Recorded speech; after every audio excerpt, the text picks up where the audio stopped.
My name is Sasha, and I'd like to tell you about my home, Prison Earth.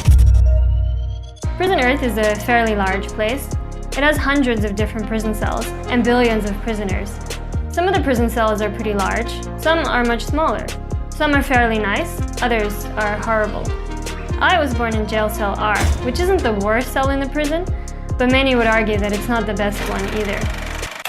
Back in the 90s, when I was growing up, Cell R was actually considered to be a pretty dangerous place. Because of that, my father worked hard to move my family and me to Cell U, which was considered to be a much better cell at the time. But it wasn't easy to make the move from Cell R to Cell U, or to go anywhere, in fact. You can't just move freely from one prison cell to another. All prison cells have very strict rules about who can enter and exit each cell and for how long. The walls between each prison cell are strictly patrolled by guards, and it's almost impossible to leave your own cell without granted permission. To be granted permission to leave your cell, you first need to get a small booklet that has your details written on it. It has your name, your date of birth, your inmate number, where you were born, and some other information.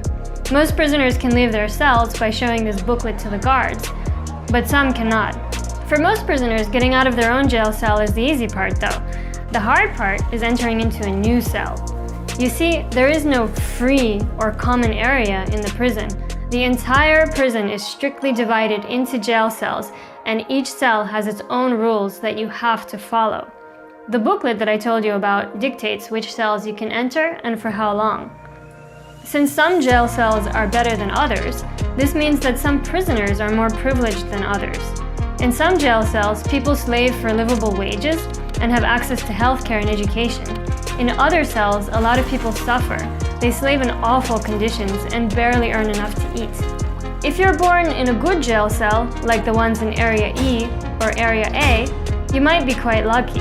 Not only because you'll have access to healthcare and some good services, but also because you can leave your jail cell and temporarily enter many other cells just by showing your booklet to the guards.